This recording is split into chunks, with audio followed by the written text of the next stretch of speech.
नमस्कार मित्रों, आप सभी का हार्दिक स्वागत है कस्तूरी कहानियां में। कहानियां जो छू जाएं दिल को। आप सुन रहे हैं सम्राट मुंशी प्रेमचंद के कालजयी उपन्यास गबन की श्रव्य प्रस्तुति। पिछले अंश में आपने सुना रमानाथ की परेशानियां अब केवल पैसों तक सीमित नहीं रहीं। अपने वचनों को निभाने, जालपा की इच्छाओं को पूरा करने और समाज में अपनी प्रतिष्ठा बनाए रखने की कोशिश में वह एक के बाद एक ऐसे निर्णय लेने लगा है जिनका बोझ हर दिन बढ़ता जा रहा है। उसे अब यह एहसास होने लगा है कि एक छोटी सी चूक भी उसके पूरे जीवन को बदल सकती है। लेकिन समय आ गया है जब परिस्थितियां रमानाथ से केवल समझदारी नहीं बल्कि साहस की भी मांग करेंगी। तो आइए दिन तो नगीने सुनते तलाश हैं करने में लग गबन गए। अध्याय 2 अंश 7। रतन, मुझे कंगन पहनना ही नहीं है भाई। आप मेरे रुपए लौटा दीजिए। बस सुनार मैंने भी बहुत देखे हैं। आपकी दया से इस वक्त भी 3 जोड़े कंगन मेरे पास होंगे, पर ऐसी धांधली कहीं नहीं देखी। धांधली के शब्द पर रमा तिलमिला उठा। धांधली नहीं, मेरी हिमाकत कहिए। मुझे क्या जरूरत थी कि अपनी जान संकट में डालता। मैंने तो पेशगी रुपए इसलिए दे दिए कि सुनार खुश होकर जल्दी से बना देगा। अब आप रुपए मांग रही हैं, सर्राफ रुपए नहीं लौटा सकता। रतन ने तीव्र नजरों से देखकर कहा, क्यों? रुपये क्यों ना लौटाएगा? रमानाथ, इसलिए कि जो चीज आपके लिए बनाई है उसे वह कहां बेचता गिरेगा। संभव है 6 महीने में बिक सके। सबकी पसंद एक सी तो नहीं होती। रतन ने त्योरियां चढ़ाकर कहा, मैं कुछ नहीं जानती। उसने देर की है, उसका दंड भोगे। मुझे कल या तो कंगन ला दीजिए या रुपए। आपसे यदि सर्राफ से दोस्ती है, आप मुलाहिजे और मुरव्वत के सबब से कुछ न कह सकते हो, तो मुझे उसकी दुकान दिखा दीजिए। नहीं आपको शर्म आती हो तो उसका नाम बता दीजिए, मैं पता लगा लूंगी। वाह, अच्छी दिल लगी। दुकान नीलाम करा दूंगी, जेल भिजवा दूंगी। इन बदमाशों से लड़ाई के बगैर काम नहीं चलता। रमा प्रतिभय होकर जमीन की ओर ताकने लगा। वह कितनी मनहूस घड़ी थी जब उसने रतन से रुपये लिए, बैठे बिठाए विपत्ति मोल ली। जालपा ने कहा, सच तो है, इन्हें क्यों नहीं सर्राफ की दुकान पर ले जाते? चीज आंखों से देखकर इन्हें संतोष हो जाएगा। रतन, मैं अब चीज लेना ही नहीं चाहती। रमा ने कांपते हुए कहा, अच्छी बात है, आपको रुपये कल मिल जाएंगे। रतन, कल किस वक्त? रमानाथ, दफ्तर से लौटते वक्त लेता आऊंगा। रतन, पूरे रुपये लूंगी। ऐसा न हो कि 100-200 रुपये देकर टाल दे। रमानाथ, कल आप अपने सब रुपये ले जाइएगा। यह कहता हुआ रमा मर्दाने कमरे में आया और रमेश बाबू के नाम एक रुक्का लिखकर गोपी से बोला, इसे रमेश बाबू के पास ले जाओ। जवाब लिखाते आना। फिर उसने एक दूसरा रुक्का लिखकर विश्वंभर दास को दिया कि माणिक दास को दिखाकर जवाब लाए। विश्वंभर ने कहा, पानी आ रहा है। रमानाथ, तो क्या सारी दुनिया बह जाएगी? दौड़ते हुए जाओ। विश्वंभर, और वह जो घर पर न मिले? रमानाथ, मिलेंगे। वह इस वक्त कहीं नहीं जाते। आज जीवन में पहला अवसर था कि रमा ने दोस्तों से रुपये उधार मांगे। आग्रह और विनय के जितने शब्द उसे याद आए उनका उपयोग किया। उसके लिए यह बिल्कुल नया अनुभव था। जैसे पत्र आज उसने लिखे, वैसे ही पत्र उसके पास कितनी ही बार आ चुके थे। उन पत्रों को पढ़कर उसका हृदय कितना द्रवित हो जाता था, पर विवश होकर उसे बहाने करने पड़ते थे। क्या रमेश बाबू भी बहाना कर जाएंगे? उनकी आमदनी ज्यादा है, खर्च कम। वह चाहें तो रुपये का इंतजाम कर सकते हैं। क्या मेरे साथ इतना सुलूक भी न करेंगे? अब तक दोनों लंके लौटकर नहीं आए। वह द्वार पर टहलने लगा। रतन की मोटर अभी तक खड़ी थी। इतने में रतन बाहर आई और उसे टहलते देखकर भी कुछ बोली नहीं। मोटर पर बैठी और चल दी। दोनों कहाँ रह गए अब तक? कहीं खेलने लगे होंगे। शैतान तो हैं ही, जो कहीं रमेश रुपये दे दें तो चांदी है। मैंने 200 नाहक मांगे, शायद इतने रुपये उनके पास न हों। ससुराल वालों की नोच खसोट से कुछ रहने भी तो नहीं पाता। माणिक चाहे तो 1500 दे सकता है, लेकिन देखा चाहिए, आज परीक्षा हो जाएगी। आज अगर इन लोगों ने रुपये न दिए तो फिर बात भी न पूछूंगा। किसी का नौकर नहीं हूं कि जब वह शतरंज खेलने को बुलाएं तो दौड़ा चला जाऊं। रमा किसी की आहट पाता तो उसका दिल जोर से धड़कने लगता था। आखिर विश्वंभर लौटा। माणिक ने लिखा था, आजकल बहुत तंग हूं, मैं तो तुम्ही से मांगने वाला था। रमा ने पुर्जा फाड़कर फेंक दिया। मतलब ही कहीं का। अगर सब इंस्पेक्टर ने मांगा होता तो पुर्जा देखते ही रुपये लेकर दौड़े जाते। खैर, देखा जाएगा। चुंगी के लिए माल तो आएगा ही, इसकी कसर तब निकल जाएगी। इतने में गोपी भी लौटा। रमेश ने लिखा था, मैंने अपने जीवन में 2-4 नियम बना लिए हैं और बड़ी कठोरता से उनका पालन करता हूं।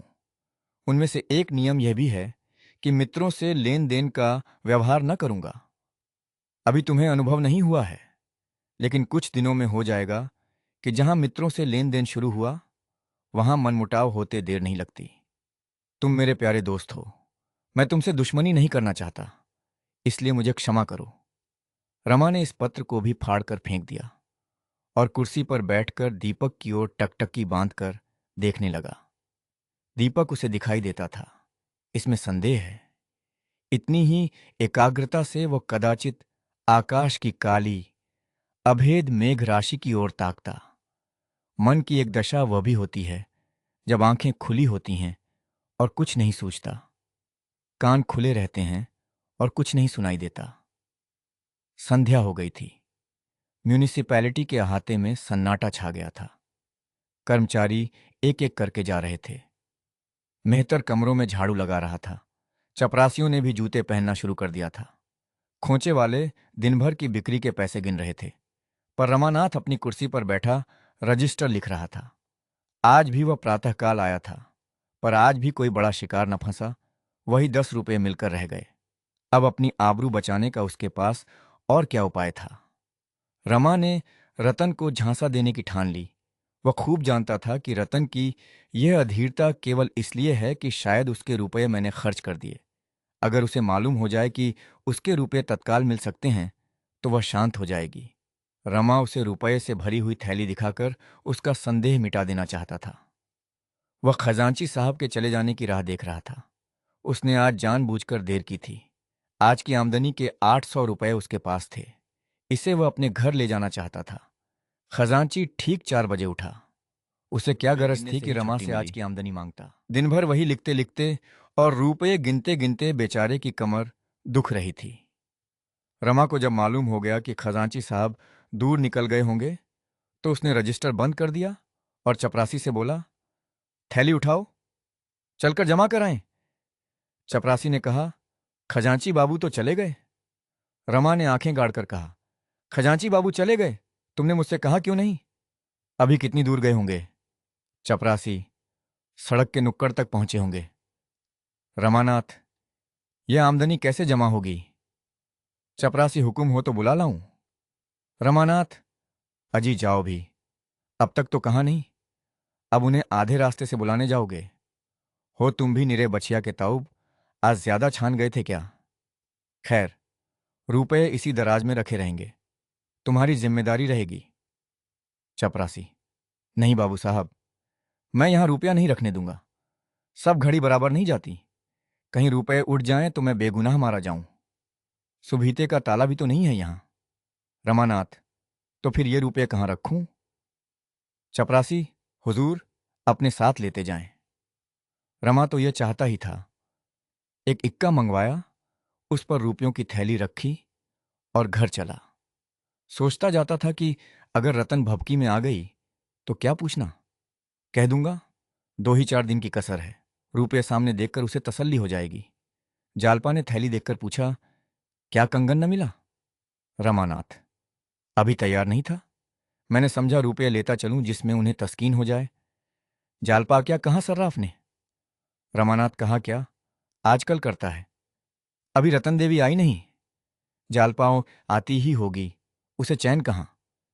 जब चिराग जले तक रतन न आई तो रमा ने समझा अब न आएगी। रुपये अलमारी में रख दिए और घूमने चल दिया। अभी उसे गए 10 मिनट भी न हुए होंगे कि रतन आ पहुंची और आते ही आते बोली, कंगन तो आ गए होंगे? जालपा, हाँ आ गए हैं, पहन लो।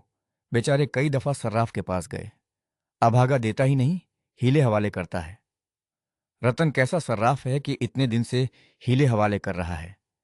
मैं जानती कि रुपये झमेले में पड़ जाएंगे तो देती ही क्यों। न रुपये मिलते हैं न कंगन मिलता है। रतन ने यह बात कुछ ऐसे अविश्वास के भाव से कही कि जालपा जल उठी। गर्व से बोली, आपके रुपये रखे हुए हैं, जब चाहिए ले जाइए। अपने बस की बात तो है नहीं, आखिर जब सर्राफ देगा तभी तो लाएंगे। रतन कुछ वादा करता है, कब तक देगा? जालपा, उसके वादों का क्या ठीक? सैकड़ों वादे तो कर चुका है। रतन, तो इसके मानी ये हैं कि अब वह चीज न बनाएगा? जालपा, जो चाहे समझ लो। रतन, तो मेरे रुपए भी ही दे दो। बाज आई ऐसे कंगन से। जालपा झमक कर उठी, आलमारी से थैली निकाली और रतन के सामने पटक कर बोली, ये आपके रुपए रखे हैं, ले जाइए। वास्तव में रतन की अधीरता का कारण वही था जो रमा ने समझा था। उसे भ्रम हो रहा था कि इन लोगों ने मेरे रुपए खर्च कर डाले, इसीलिए वह बार बार कंगन का तकाजा करती थी। रुपए देखकर उसका भ्रम शांत हो गया। कुछ लज्जित होकर बोली, अगर 2-4 दिन में देने का वादा करता हो तो रुपए रहने दो। जालपा, मुझे तो आशा नहीं है कि इतनी जल्द दे दे। जब चीज तैयार हो जाएगी तो रुपए मांग लिए जाएंगे। रतन क्या जाने उस वक्त मेरे पास रुपए रहें या न रहें। रुपए आते तो दिखाई देते हैं, जाते नहीं दिखाई देते। न जाने किस तरह उड़ जाते हैं। अपने ही पास रख लो तो क्या बुरा। जालपा, तो यहां भी तो वही हाल है। फिर पराई रकम घर में रखना जोखिम की बात भी तो है। कोई गोलमाल हो जाए तो व्यर्थ का दंड देना पड़े। मेरे ब्याह के चौथे ही दिन मेरे सारे गहने चोरी चले गए। हम लोग जागते ही रहे, पर न जाने कब आंख लग गई और चोरों ने अपना काम कर लिया। 10,000 की चपत पड़ गई। कहीं वही दुर्घटना फिर हो जाए तो कहीं के न रहें। रतन, अच्छी बात है, मैं रुपए लिए जाती हूं, मगर देखना निश्चिंत न हो जाना। बाबूजी से कह देना सर्राफ का पिंड न छोड़ें। रतन चली गई। जालपा खुश थी कि सिर से बोझ टला। बहुधा हमारे जीवन पर उन्हीं के हाथों कठोरतम आघात होता है जो हमारे सच्चे हितैषी होते हैं। रमा कोई 9 बजे घूमकर लौटा। जालपा रसोई बना रही थी। उसे देखते ही बोली, रतन आई थी, मैंने उसके सब रुपये दे दिए। रमा के पैरों के नीचे से मिट्टी खिसक गई। आंखें फैलकर माथे पर जा पहुंची। घबरा कर बोला, क्या कहा? रतन को रुपये दे दिए? तुमसे किसने कहा था कि उसे रुपये दे देना? जालपा, उसी के रुपये तो तुमने लाकर रखे थे। तुम खुद उसका इंतजार करते रहे। तुम्हारे जाते ही वह आई और कंगन मांगने लगी। मैंने झल्लाकर उसके रुपये फेंक दिए। रमा ने सावधान होकर कहा, उसने रुपये मांगे तो न थे? जालपा, मांगे क्यों नहीं? हाँ, जब मैंने दे दिए तो अलबत्ता कहने लगी, इसे क्यों लौटाती हो, अपने पास ही पड़ा रहने दो। मैंने कह दिया, ऐसे शक्की मिजाज वालों का रुपया मैं नहीं रखती। रमानाथ, ईश्वर के लिए तुम मुझसे बिना पूछे ऐसे काम मत किया करो। जालपा, तो अभी क्या हुआ? उसके पास जाकर रुपये मांग लाओ, मगर अभी से रुपये घर में लाकर अपने जी का जंजाल क्यों मोल लोगे? रमा इतना निस्तेज हो गया कि जालपा पर बिगड़ने की भी शक्ति उसमें न रही। रुआंसा होकर नीचे चला गया और स्थिति पर विचार करने लगा। जालपा पर बिगड़ना अन्याय था। जब रमा ने साफ कह दिया कि ये रुपये रतन के हैं और इसका संकेत तक न किया कि मुझसे पूछे बगैर रतन को रुपये मत देना, तो जालपा का कोई अपराध नहीं। उसने सोचा, इस समय झल्लाने और बिगड़ने से समस्या हल न होगी। शांत चित्त होकर विचार करने की आवश्यकता थी। रतन से रुपये वापस लेना अनिवार्य था। जिस समय वह यहां आई है, अगर मैं खुद मौजूद होता तो कितनी खूबसूरती से सारी मुश्किल आसान हो जाती। मुझको क्या शामत सवार थी कि घूमने निकला। एक दिन न घूमने जाता तो कौन मरा जाता था। कोई गुप्त शक्ति मेरा अनिष्ट करने पर उताई हो गई है। वह कह रही 10 थी कि मिनट की रुपये रख अनुपस्थिति ने लीजिए। सारा खेल बिगाड़ दिया। जालपा ने जरा समझ से काम लिया होता तो यह नौबत काहे को आती। लेकिन फिर मैं बीती हुई बातें सोचने लगा। समस्या है, रतन से रुपये वापस कैसे लिए जाएं? क्यों न चलकर कहूं, रुपये लौटाने से आप नाराज हो गई हैं। असल में मैं आपके लिए रुपये न लाया था, सर्राफ से इसलिए मांग लाया था जिसमें वह चीज बनाकर दे दे। संभव है वह खुद ही लज्जित होकर क्षमा मांगे और रुपये दे दे। बस इस वक्त वहां जाना चाहिए। यह निश्चय करके उसने घड़ी पर नजर डाली। 8:30 बजे थे। अंधकार छाया हुआ था। ऐसे समय रतन घर से बाहर नहीं जा सकती। रमा ने साइकिल उठाई और रतन से मिलने चला। रतन के बंगले पर आज बड़ी बहार थी। यहां नित्य ही कोई न कोई उत्सव, दावत, पार्टी होती रहती थी। रतन का एकांत, नीरस जीवन इन विषयों की ओर उसी भांति लपकता था जैसे प्यासा पानी की ओर लपकता है। इस वक्त वहां बच्चों का जमघट था। एक आम के वृक्ष में झूला पड़ा था, बिजली की बत्तियां जल रही थीं, बच्चे झूला झूल रहे थे और रतन खड़ी झुला रही थी। हूँ हाँ मचा हुआ था। वकील साहब इस मौसम में भी ऊनी ओवरकोट पहने बरामदे में बैठे सिगार पी रहे थे। रमा की इच्छा हुई कि झूले के पास जाकर रतन से बातें करे, पर वकील साहब को खड़े देखकर वह संकोच के मारे उधर न जा सका। वकील साहब ने उसे देखते ही हाथ बढ़ा दिया और बोले, आओ रमा बाबू, कहो तुम्हारे म्यूनिसिपल बोर्ड की क्या खबरें हैं? रमा ने कुर्सी पर बैठते हुए कहा, कोई नई बात तो नहीं हुई? वकील, आपके बोर्ड में लड़कियों की अनिवार्य शिक्षा का प्रस्ताव कब पास होगा? और कई बोर्डों ने तो पास कर दिया। जब तक स्त्रियों की शिक्षा का काफी प्रचार न होगा, हमारा कभी उद्धार न होगा। आप तो यूरोप न गए होंगे? ओह, क्या आज़ादी है, क्या दौलत है, क्या जीवन है, क्या उत्साह है! बस मालूम होता है यही स्वर्ग है। और स्त्रियां भी सचमुच देवियां हैं, इतनी हंसमुख, इतनी स्वच्छंद। ये सब स्त्री शिक्षा का प्रसाद है। रमा ने समाचार पत्रों में इन देशों का जो थोड़ा बहुत हाल पढ़ा था, उसके आधार पर बोला, वहां स्त्रियों का आचरण तो बहुत अच्छा नहीं है। वकील, नानसेसम, अपने अपने देश की प्रथा है। आप एक युवती को किसी युवक के साथ एकांत में विचरते देखकर दांतों तले उंगली दबाते हैं। आपका अंतःकरण इतना मलिन हो गया है कि स्त्री पुरुष को एक जगह देखकर आप संदेह किए बिना रह ही नहीं सकते। पर जहां लड़के और लड़कियां एक साथ शिक्षा पाते हैं, वहां यह जाति भेद बहुत महत्व की वस्तु नहीं रह जाती। आपस में स्नेह और सहानुभूति की इतनी बातें पैदा हो जाती हैं कि कामुकता का अंश बहुत थोड़ा रह जाता है। यह समझ लीजिए कि जिस देश में स्त्रियों की जितनी अधिक स्वाधीनता है, वह देश उतना ही सभ्य है। स्त्रियों को कैद में, पर्दे में या पुरुषों से कोसों दूर रखने का तात्पर्य यही निकलता है कि आपके यहाँ जनता इतनी आचार भ्रष्ट है कि स्त्रियों का अपमान करने में जरा भी संकोच नहीं करती। युवकों के लिए राजनीति, धर्म, ललित कला, साहित्य, दर्शन, इतिहास, विज्ञान और हजारों ही ऐसे विषय हैं जिनके आधार पर वे युवतियों से गहरी दोस्ती पैदा कर सकते हैं। कामलिप्सा उन देशों के लिए आकर्षण का प्रधान विषय है जहां लोगों की मनोवृत्तियां संकुचित रहती हैं। मैं साल भर यूरोप और अमेरिका में रह चुका हूं। कितनी ही सुंदरियों के साथ मेरी दोस्ती थी। उनके साथ खेला हूं, नाचा भी हूं, पर कभी मुंह से ऐसा शब्द न निकलता था जिसे सुनकर किसी युवती को लज्जा से सिर झुकाना पड़े। और फिर अच्छे और बुरे कहाँ नहीं हैं। रमा को इस समय इन बातों में कोई आनंद न आया। वह तो इस समय दूसरी ही चिंता में मग्न था। वकील साहब ने फिर कहा, जब तक हम स्त्री पुरुषों को अबाध रूप से अपना अपना मानसिक विकास न करने देंगे, हम अवनति की ओर खिसकते चले जाएंगे। बंधनों से समाज का पैर न बांधिए, उसके गले में कैदी की जंजीर न डालिए। विधवा विवाह का प्रचार कीजिए, खूब जोरों से कीजिए। लेकिन यह बात मेरी समझ में नहीं आती कि जब कोई अधेड़ आदमी किसी युवती से ब्याह कर लेता है तो क्यों अखबारों में इतना कोहराम मच जाता है। यूरोप में 80 बरस के बूढ़े युवतियों से ब्याह करते हैं, 70 वर्ष की वृद्धाएं युवकों से विवाह करती हैं। कोई कुछ नहीं कहता, किसी को कानो कान खबर भी नहीं होती। हम बूढ़ों को मरने के पहले ही मार डालना चाहते हैं। हालांकि मनुष्य को कभी किसी सहगामिनी की जरूरत होती है तो वह बुढ़ापे में, जब उसे हरदम किसी अवलंब की इच्छा होती है, जब वह प्रमुखापेक्षी हो जाता है। रमा का ध्यान झूले की ओर था। किसी तरह रतन से दो दो बातें करने का अवसर मिले, इस समय उसकी सबसे बड़ी यही कामना थी। उसका वहां जाना शिष्टाचार के विरुद्ध था। आखिर उसने एक क्षण के बाद झूले की ओर देखकर कहा, ये इतने लंके किधर से आ गए? वकील, रतनबाई को बाल समाज से बड़ा स्नेह है। न जाने कहां कहां से इतने लंके जमा हो जाते हैं। अगर आपको बच्चों से प्यार हो तो जाइए। रमा तो यह चाहता ही था, चट झूले के पास जा पहुंचा।